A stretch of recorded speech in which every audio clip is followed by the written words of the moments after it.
Gotham.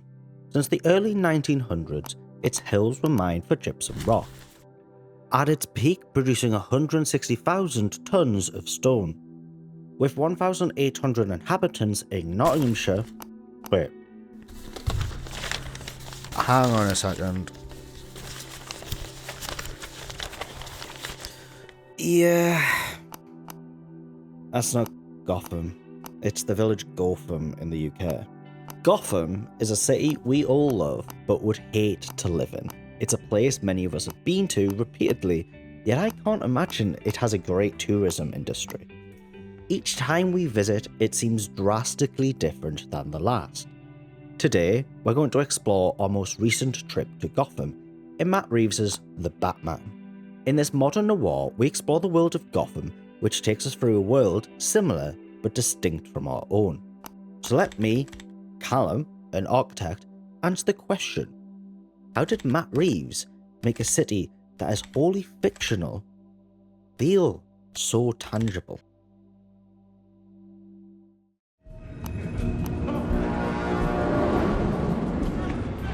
I can't be everywhere. It's a big city.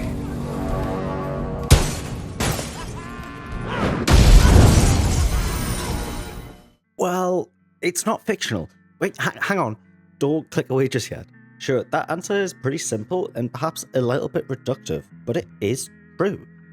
Gotham, as Matt Reeves displays it to us, is an amalgamation of many existing cities. In fact, two in particular: Liverpool and Chicago.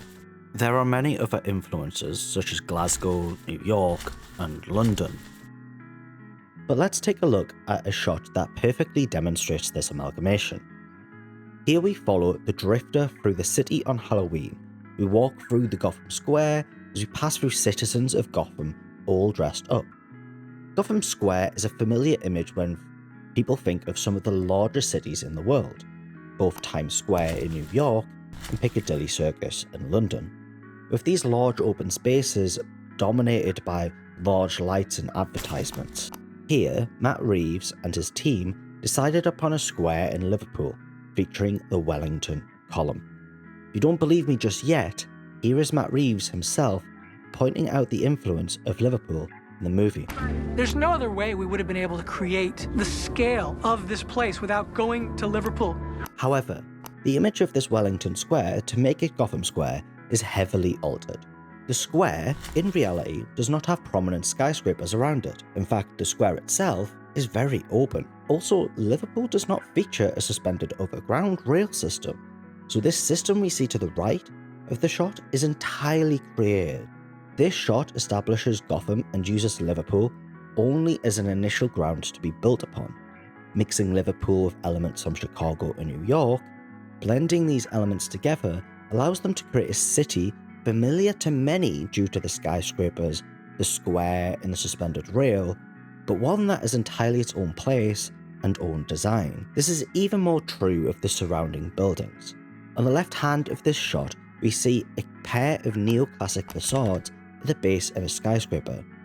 These neoclassic facades, in reality, are the Walker Art Gallery, and behind it, further down the street, is Liverpool's County Session House.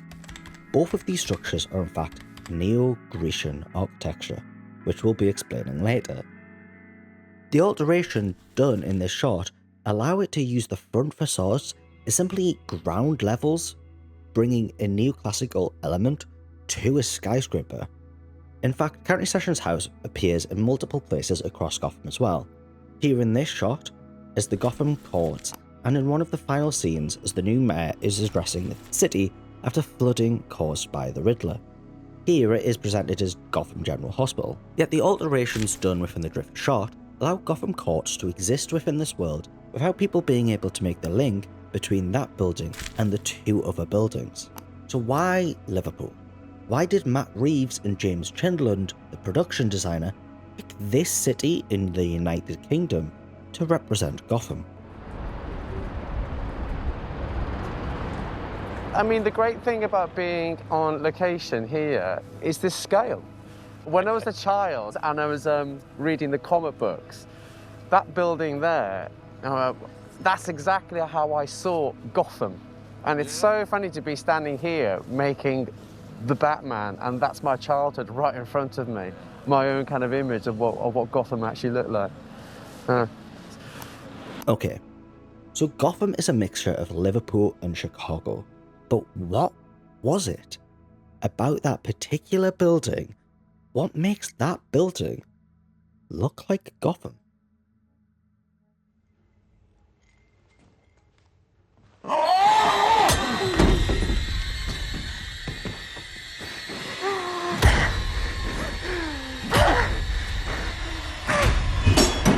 Let's roll back a little to the introduction of the world of Gotham. We begin through the eyes of the Riddler as he watches upon the home of Gotham's mayor. At this moment, not only are we being introduced to the perspective of the Riddler, but we are also being introduced to the city itself. Matt Reeves makes the conscious choice to not show the interior of the building first. He decides to showcase the exterior as we watch the young child pretending to be a ninja. The mayor's house sets the tone for the visuals we're going to expect for the rest of the movie, especially those of wealth and power. The exterior set for the mayor's house is 2 Temple Place, formerly known as the Astor House. 2 Temple Place is a neo-Gothic building in central London. It was designed by John Loughborough Pearson in 1895. John Pearson is an essential figure in architectural history, especially in neo-Gothic, as Pearson is known as the founder of the modern Gothic school of architecture. European architecture, especially, has experienced many periods of rehashing old styles in new and modern contexts. One such rehashing style is Neo-Gothic, Victorian Gothic, or Gothic Revival. Neo-Gothic architecture was most prevalent in England during the 17th to 19th century, as much of Europe was experimenting with neoclassicism in an attempt to be different. England settled upon the Neo-Gothic as its predominant style of architecture for the period. This is why Liverpool was chosen. Being a city in the UK, the backdrops of this set would be filled with this Neo-Gothic style, while also presenting them with opportunities to utilise other places in the UK, like 2 Temple Place. So what makes something Neo-Gothic? Neo-Gothic draws on the inspiration from Gothic architecture with its fanals, linset windows, hood moulds. However, where Gothic architecture resides in the churches, Neo-Gothic was far more attached to the UK's patriotism, national tradition, and identity. When Gothic architecture is said to be in communication with eternity, Neo-Gothic architecture actualises this, a form of the political state showcasing its supposed eternity. This can be seen most prominently in Westminster Palace, where our Houses of Parliament sit. This was built after our last place of Parliament was destroyed during the Great Fire of London. A few key features were retained from Gothic architecture, though many became unique to Neo-Gothic architecture. An irregular appearance became commonplace, and buildings emphasised on their asymmetry. A variety of materials and rich colours aren't always visualised externally, but the ornate designs of the internals showcase this richness. Many of these are expressed within Pearson's 2 Temple Place. The recessed elevation creates this asymmetrical facade, and its internal decoration matches the same richness you would see in something that was Neo-Gothic. 2 Temple Place was designed to be a Tudor stronghold, hence why it also hosts crenellations. This stronghold was meant to accommodate the office, have residential space, and prevent the children of Astor from being kidnapped. Well, that's a little bit awkward. Maybe Astor should have specified not having occupants get murdered, not just having them be kidnapped. 2 Temple Place also has 2 floors, and a lower ground floor which staff would have used. The property's front elevation is what we're seeing through Riddler's eyes. Primarily, it focuses on one of the front windows, where we see the child.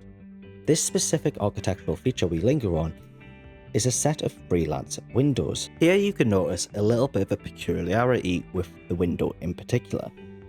You see, in reality, the freelancer windows also have arched mullions inside of them. You can see this on the other windows in this shot. However, the one we're looking at with the child in has removed these mullions. meaning this window is a CGI fabrication. But what it allows is it allows you to have a much clearer shot and be able to see this child. So I think it's very fair to remove these mullions to allow that visual to continue through. In the first few frames of the movie, Matt Reeves showcases one of the most neo-Gothic aspects of the building, which establishes and associates it with the world of Gotham, and sets the precedent for the neo-Gothic world in which Matt Reeves' The Batman is set. This neo-Gothic nature of Liverpool and the UK allowed for a grounded world of Gotham. We wanted to shoot in a place that had real historic Gothic architecture that we then built upon, create our own Gotham so you felt you were seeing a place that looked like a big city, but a city at the same time that you'd never seen before, a city that was ours. Okay, Gotham is a mixture of Liverpool and Chicago, focusing on the neo-Gothic elements, but none of that is new or built upon. What was it that they created to make this city theirs?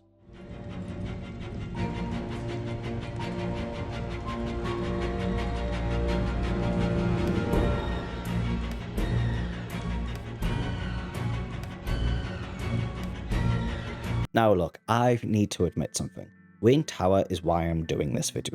Honestly, it's why this whole YouTube channel exists in the first place. Ever since I saw this movie, this shot of Bruce Wayne walking into an atrium within the penthouse of Wayne Tower, which is decoratively designed as a Gothic space, was incredible to me. Not only did it tell me a lot about the world Matt Reeves had designed, but it was also a world I'd never seen before. But it also felt a world similar to our own, and with a few different choices in our past, could have easily existed, but it never has. It was Matt Reeves' city, it was Gotham.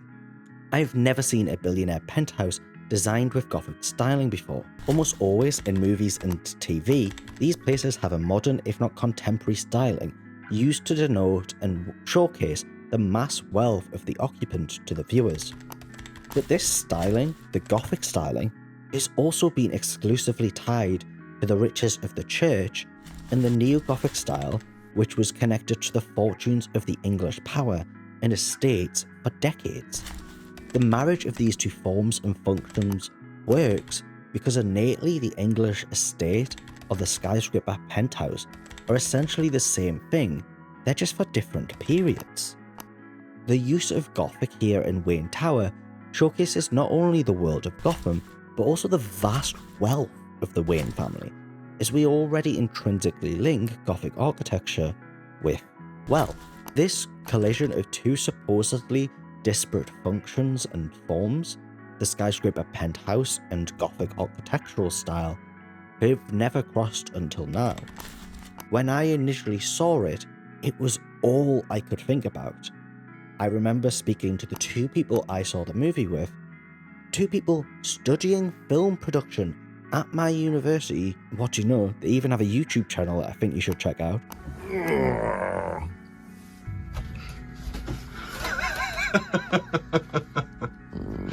Good morning, Sleeping Beauty. It's very windy, so I think an appropriate naval term is in order. Let us cast off and lay aloft and loose to gallants. What he said. He's good at this, isn't he? He's not doing too bad.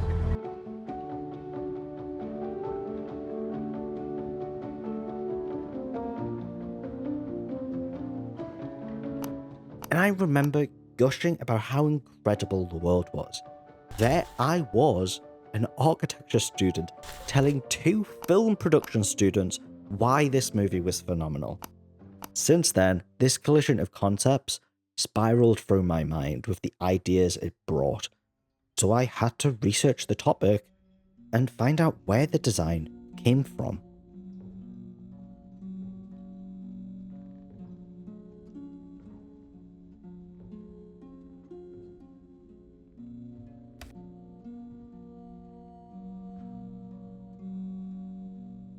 Hearst Castle was a poorly named mansion for William Randolph Hearst, the man whose life inspired Citizen Kane. It began in 1919, however construction never finished, as it was halted when Hearst fell ill in 1947, and he was never able to return before he died in 1951.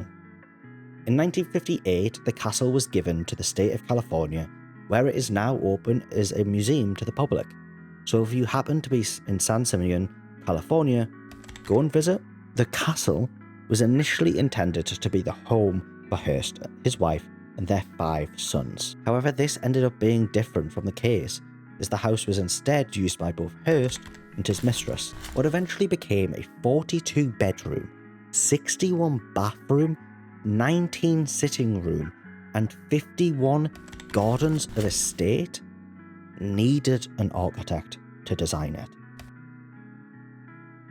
Julia Morgan is far more deserving than just a throwaway mention of her name. She has many achievements.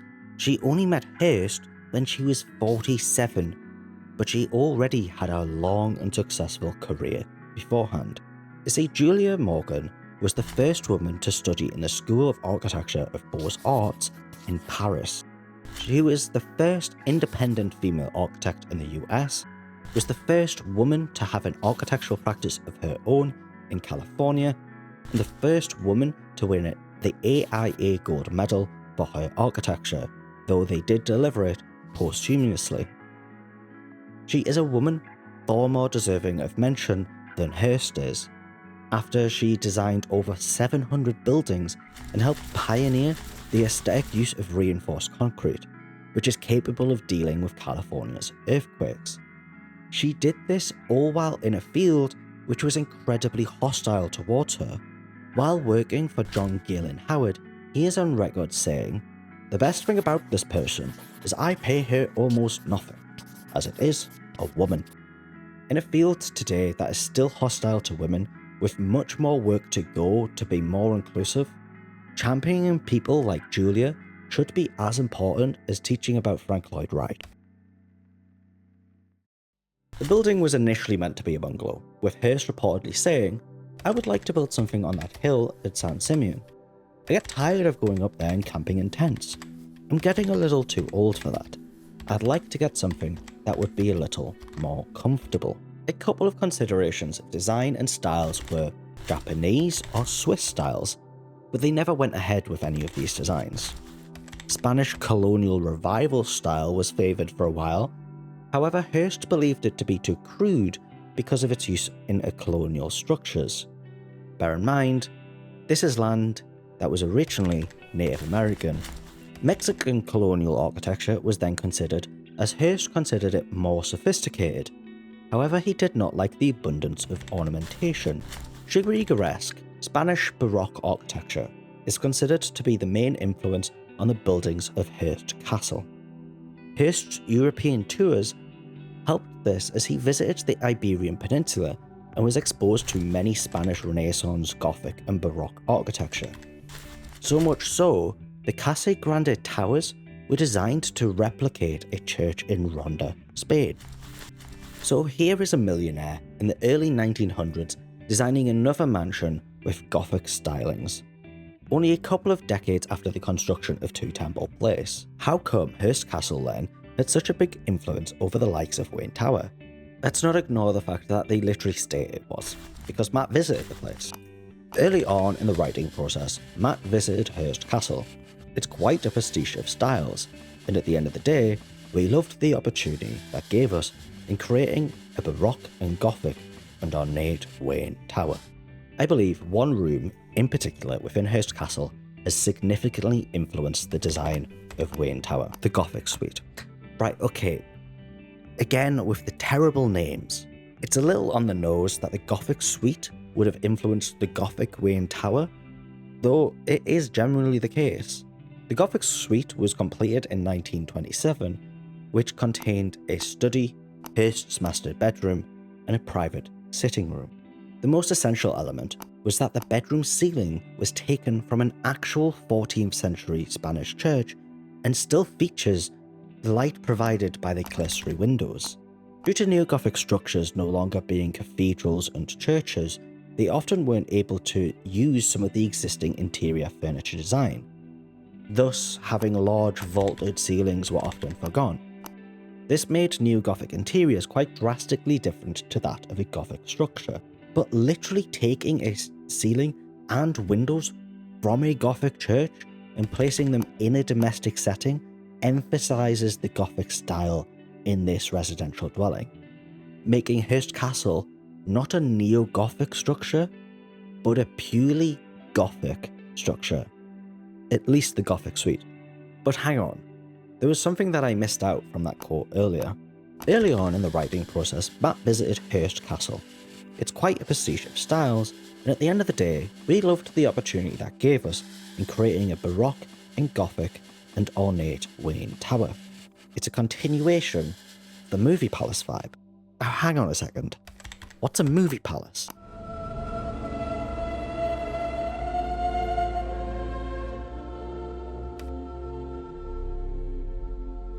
Movie palaces began popping up in the early 1920s, with one in particular, the United Artists Theatre.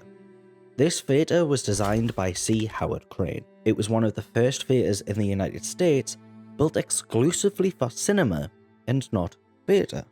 Nevertheless, it took many design influences from a theatre.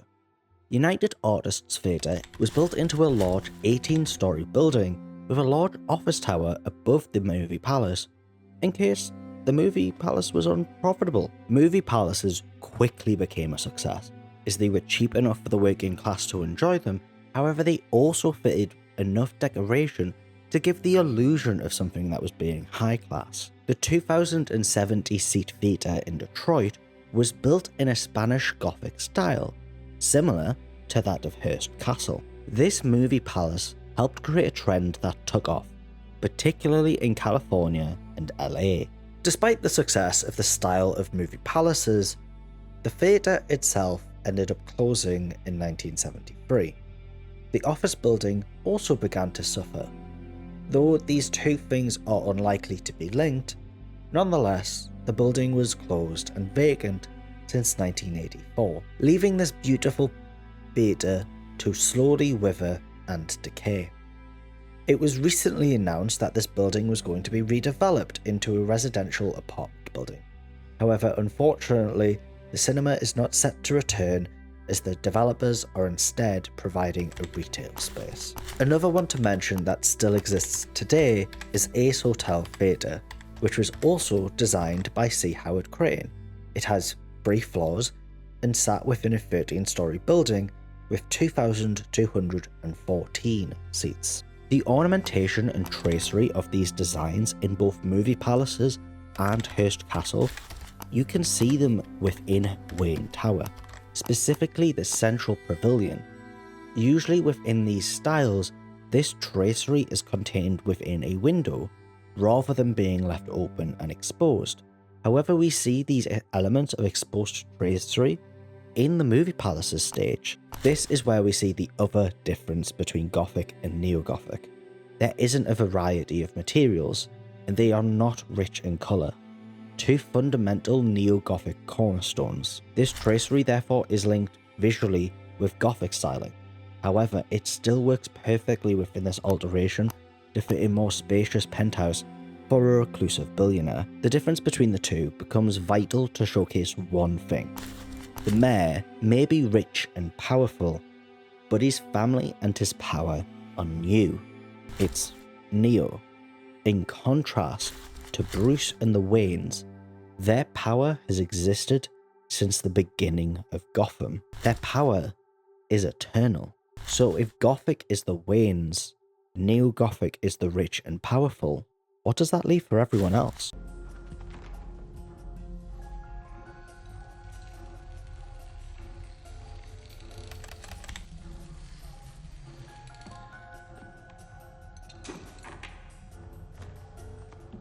Architecture is intrinsically linked with class.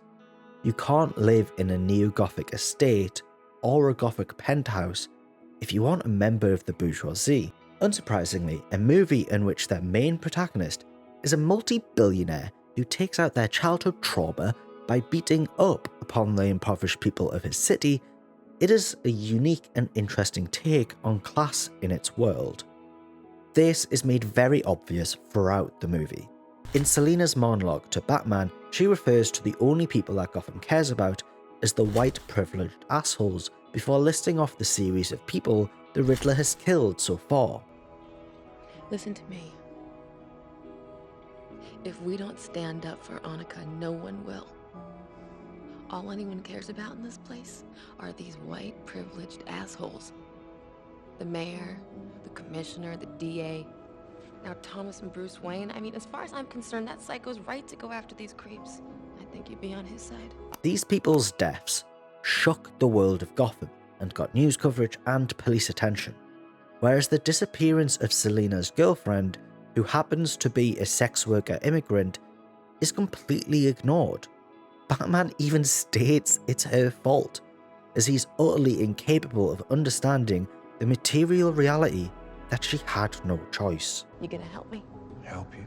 Yeah, I thought you were vengeance. Your friend got involved with the wrong people. She didn't know any better. Maybe you should have explained it to her. What the hell is that supposed to mean? It means your choices have consequences. Jesus Christ. Choices? You know, whoever the hell you are, you obviously grew up rich. The failure of Bruce, the failure of Batman to save Gotham from Riddler's penultimate plan to destroy the sea walls comes from this entire privilege. He dismissed the cops deciphering the murder weapon as a tool of trade, finally being told too late that it's a carpet tucker used by carpet fitters. Some kind of pry tool? Is it a chisel? It's a murder weapon.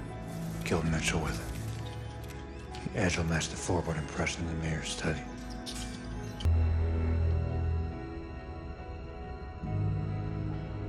It was all there. You mean you didn't figure it out?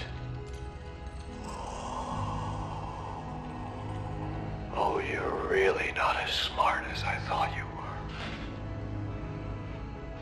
I guess I gave you too much credit. Hey man, I don't think that you should be touching that.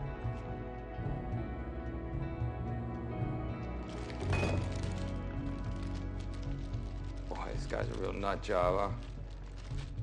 Killing Mitchell with a friggin' carpet tool.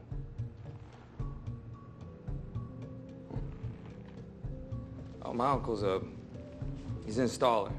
Oh, it's oh, you know, it's a tucker. The architecture throughout the movie emphasises the divide between its bourgeoisie and proletariat characters. We've already discussed that the bourgeoisie of Gotham is showcased to live within and inhabit the neo-Gothic world. However, we also get to see two other classes throughout the movie. Selina and Edward are showcased throughout the movie as members of the proletariat. Selina works within a nightclub, whereas Edward is shown to have grown up as an impoverished orphan, which directly reflects Bruce's upbringing. Both characters therefore fail to inhabit the neo-Gothic aspects of Gotham. Both instead inhabit New York-style apartments. Edward's home overlooks the base of the bridge into Gotham. His whole view is of the bridge which connects Gotham to the external world. Edward has a simple studio apartment, only showcasing 2 rooms of the living space and his bathroom.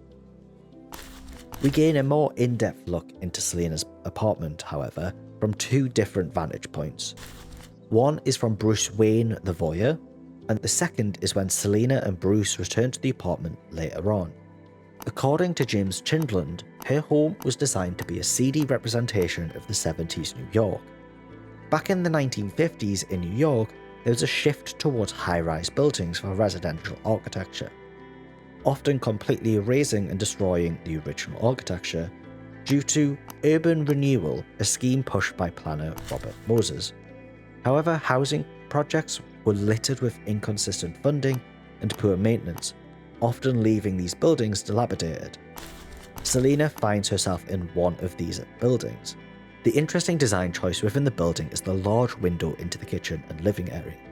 This window is tilted into the apartment, creating an attractive feature piece both externally and internally. This piece is here because there is an old rundown Art Deco sign for a burlesque club outside the building. Now, New York is famed for its absolutely horrific living standards for the working class who occupy it. So much so, I would not be surprised if Edward's or Selina's apartments would be considered a luxury to many who exist in New York. Carmine Falcone is the other unique case within the movie. After all, Falcone is powerful, yet unlike the other powers of Gotham, he doesn't seem to inhabit the neo-Gothic or Gothic aspect of Gotham. To nail down Carmine Falcone just a little bit more in terms of class theory, he is a member of the bourgeoisie.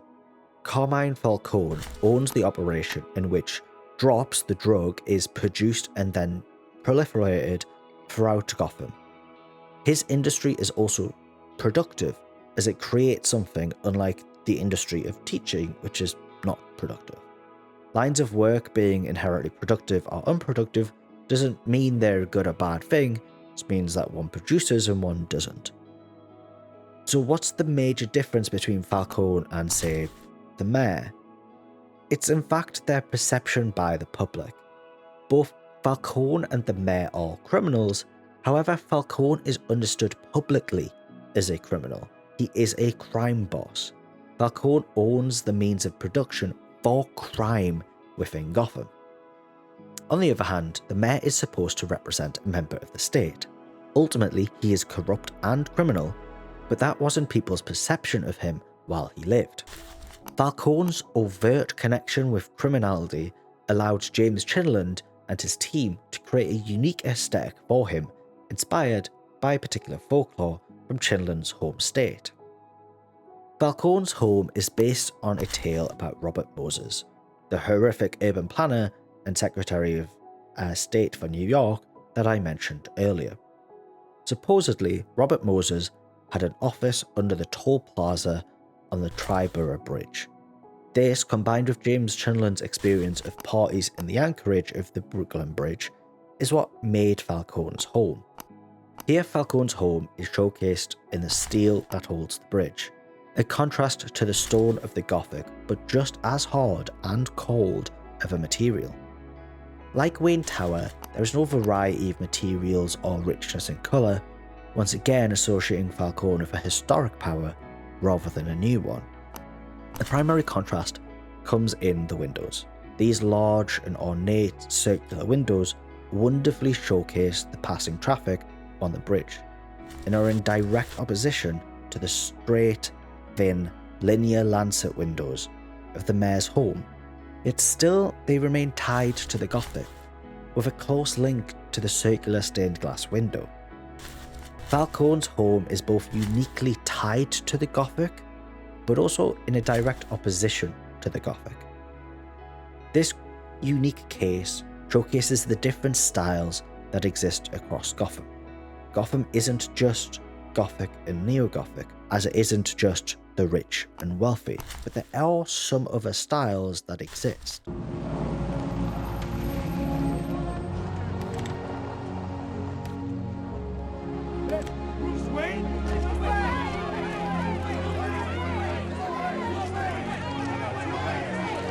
Do you remember when I talked about Liverpool at the beginning of the video? On the left hand of this shot, we see a pair of neoclassic facades at the base of a skyscraper. These neoclassic facades, in reality, are the Walker Art Gallery, and behind it, further down the street, is Liverpool's County Session House. Both of these structures are in fact Neo-Grecian architecture, which we'll be explaining later. Yet I just spent the better part of this video discussing that Gotham was in fact Gothic and Neo-Gothic, not Grecian. Yeah, here's the thing. Gotham wishes it was Gothic. But when you choose Liverpool as its primary setting, that comes with additional baggage. Although Neo-Gothic was most typical in England despite Europe's tendency to neoclassicism, neoclassic buildings were still built within the UK. In particular, they were built in the north of England and Scotland.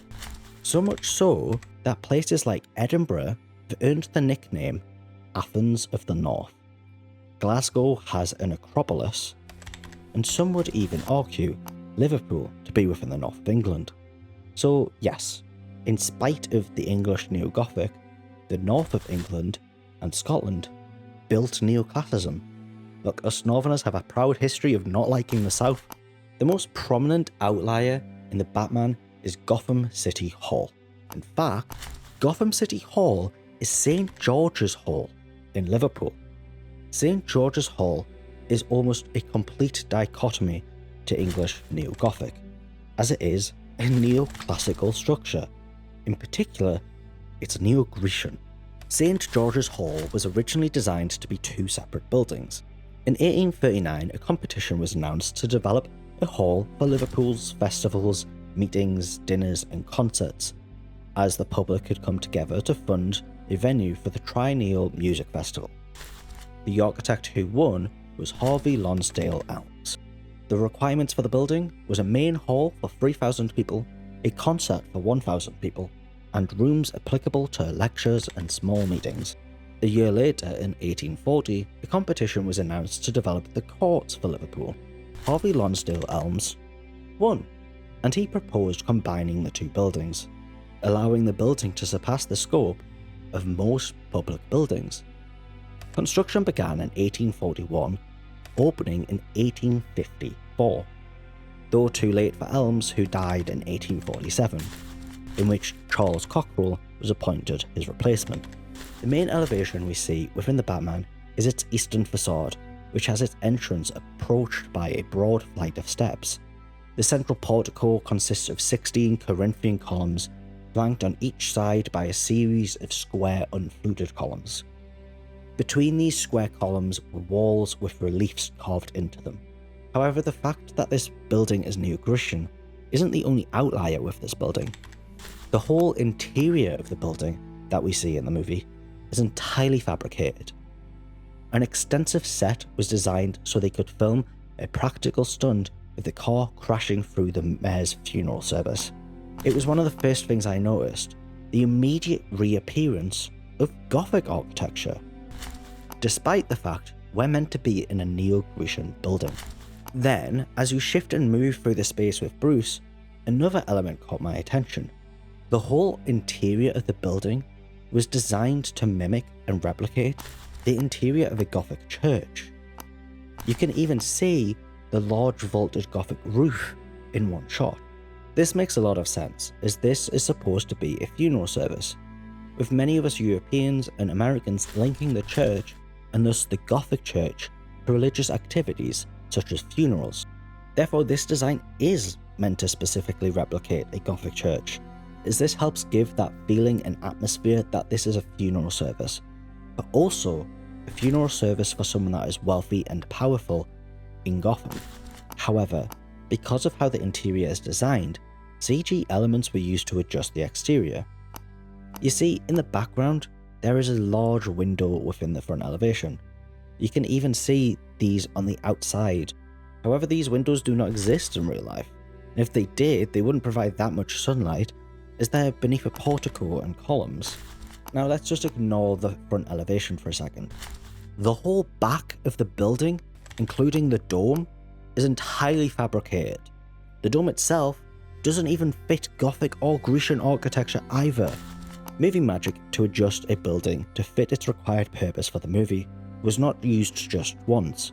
We've already mentioned it a few times in this video. The famous scene from the movie with the wingsuit jump features the exact same thing. The building from which the Batman jumps is one of the towers of the Royal Liver Building in Liverpool. The Royal Liver Building is one of the most famous buildings in Liverpool. It has a few particular architectural points which are very recognisable, mainly the two towers, each which hosts a bird statue on top, the clock face which mariners used to tell the time, and the domes on the roofs of the lower down in the building. The Royal Liver Building is an early example of a building from the Chicago School of Architecture. Now, as the shot progresses, we follow the Batman as he falls through the air. We watch as he flies past the two domes that are present on the Royal Liver Building, before continuing out along the street in front of the building. However, in the shot behind Batman as he flies through the street, the building in the background is no longer the Royal Liver Building, but in fact, it is the Chicago Board of Trade building. The Chicago Board of Trade building also comes from the Chicago School of Architecture. The difference between the two is easy to spot when you know the Royal Liver Building does not protrude from its elevation, favouring a decorated but ultimately flat elevation, whereas Bruce flies between two extended parts of the building. This is a shot of the Chicago Board of Trade building, which has these extended elements. Still, the recognisable domes have been added to the shot from the Royal Liver building to help tie the two buildings together. This creates a mix of a building between the Royal Liver and a Chicago Board of Trade, ultimately tricking us into believing they are the same building. And because the shot is so well done in such an exciting moment, it's incredibly difficult to notice. I bet it's so distinct that you didn't even notice or realise that that same street he flies down, the same Chicago of Trade building, is already being used in a different Batman movie. Where? Fine, look, okay, I'm going to talk about Nolan, just this once. As good as Nolan's Batmans are, his Gotham is just Chicago. Nolan took a world where a big multimillionaire runs the cops and beats up impoverished people in his city. Oh wait, shit, maybe he was right to set it in the real world. Look, Nolan went for a take of grounded realism, and then put flying bat vehicles in it. The only thing and place that suffers from this quote-unquote realism is the production design, as ultimately Gotham, in Nolan's world, is just Chicago.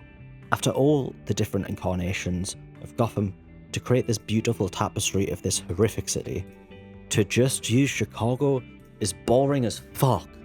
I love Nolan, but fuck, incredibly distinctive worlds and sets are not his thing. So let's show you an example.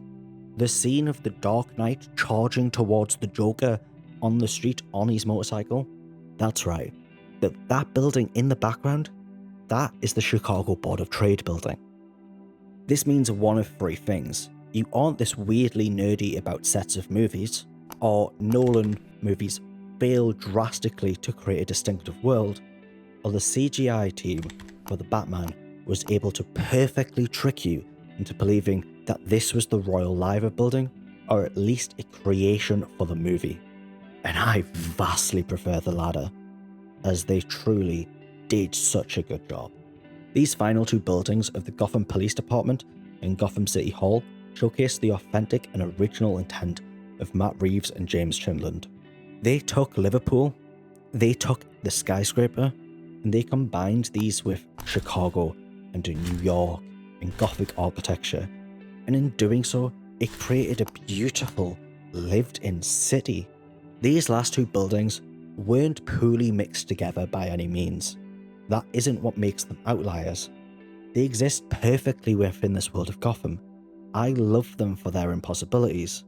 So yes, Liverpool and Gotham aren't just Gothic, but thank God they're not.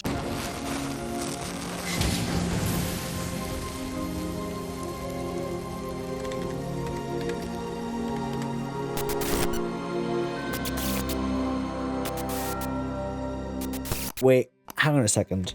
There's something pretty big I haven't spoken about yet. How have I spent 43 minutes talking about the architecture of Gotham and not talked about two of the most well-known pieces of architecture in the Batman mythos?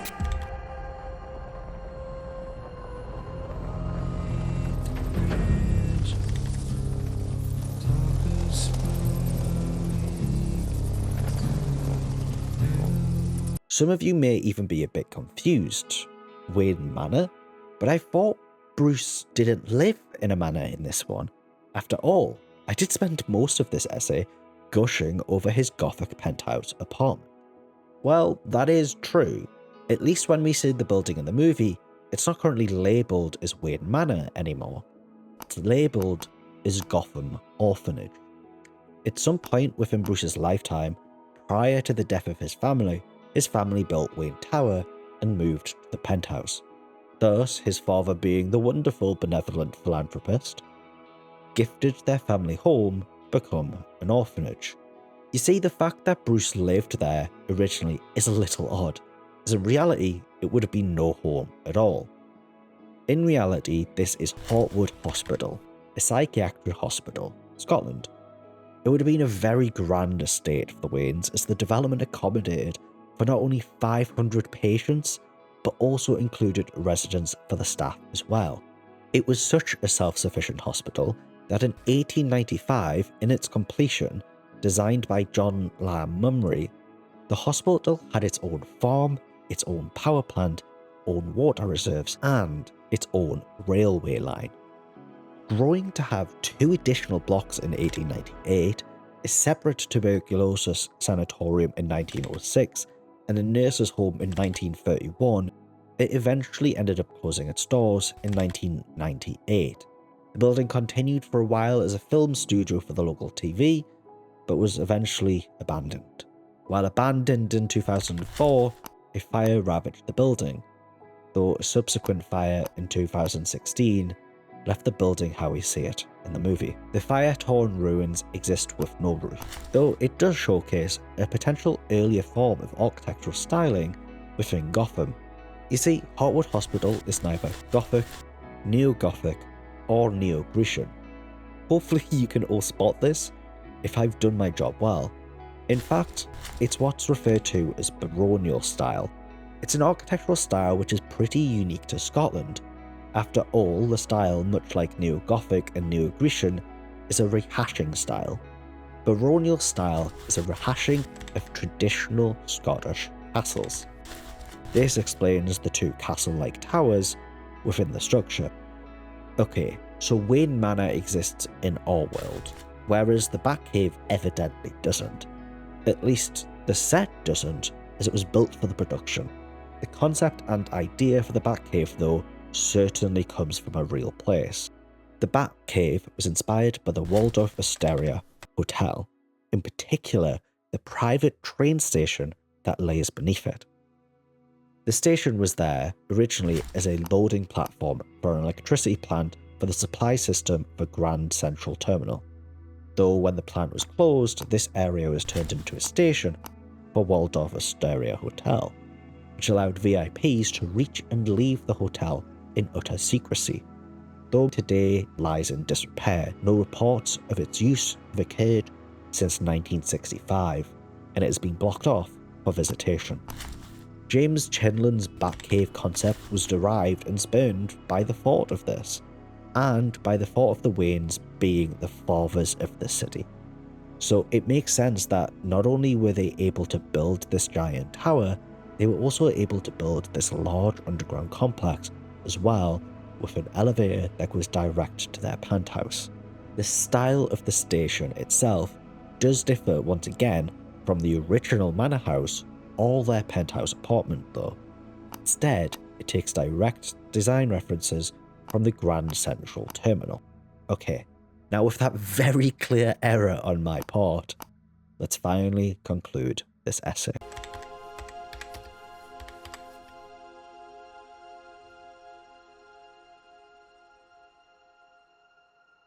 Matt Reeves' Gotham truly brought the Gothic undertones of Gotham and brought them to the forefront, using neo-Gothic and Gothic elements and other revival architectural styles in conjunction with architectural forms that have never been used with them before. They are able to bring forth a city that only Matt Reeves and his team could have dreamed of. Matt Reeves, James Chinlund, and their team created a seemingly vast city that feels like a city many of us have lived and even visited, but simultaneously it is a city that is wholly its own. It's their city. It's Gotham. I for one have been loving the Penguin series so far, though I must admit losing Matt Reeves as the director and James Chinlund as the production designer, the world has lost its Gothamness. But both of them are set to return for the sequel, so hopefully we will get that Gothamness back that we love, and we'll be able to explore it even further and see what this cityscape has to hold. I have had an effect here, but not the one I intended. Right, that's it. We are done under the hour mark. Jesus, this has taken a while. It wasn't meant to take 10 months, but here we are. But yeah, like I said in the video, I've wanted to research the Batman for a while now. I was really surprised about how fruitful the Batman was in terms of research. It was great. We've got plenty lined up. We've got an analysis of John Wick 4, of Barbie, of another Valorant map, of the Cornetto trilogy. Hopefully less than 10 months' time, but who knows. This is Callum. This has been Studio Null, and hopefully I'll see you in the next one. Right, see ya.